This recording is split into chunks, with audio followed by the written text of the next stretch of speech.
बिस्मिल्लाहिर्रहमानिर्रहीम। अस्सलाम वालेकुम वरहमतुल्लाहि वबरकातुहू। नाज़रीन, उम्मीद है आप सब खैरियत से होंगे और ज़िंदगी की बहारों को भरपूर तरीके से एंजॉय कर रहे होंगे।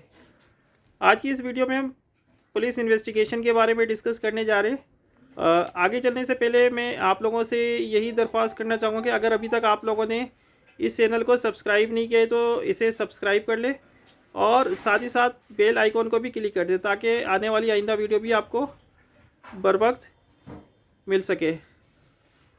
तो नाज़रीन, जैसे ही सेक्शन 154 के तहत पुलिस एफआईआर का इंदराज करती है तो कानून के तहत ज़ेर दफ़ा 156 सीआरपीसी ज़ाब्ता फौजदारी के तहत पुलिस को इस बात का इख्तियार होता है कि वो उस एफआईआर से रिलेटेड मामले की तहकीकात या इन्वेस्टिगेशन कर सके। तो अब यहाँ पे ये देखना होता है कि एफआईआर के इंदराज के बाद इन्वेस्टिगेशन का मेन मकसद क्या है।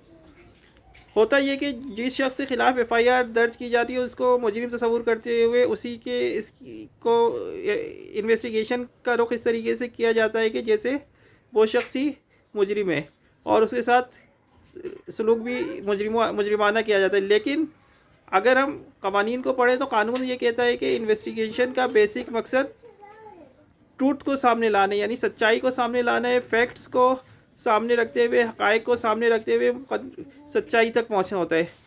तो इन्वेस्टिगेशन का बेसिक मकसद ये है कि मामले की सच्चाई तक पहुंचा जाए और यहाँ सच्चाई तक पहुंचा जाने का मतलब ये है कि ज़रूरी नहीं है कि जिस शख्स को एफआईआर में मुलजिम नामज़द किया गया है वो वाकई में मुजरिम हो, बल्कि हो सकता है कि वो शख्स बेगुनाह हो।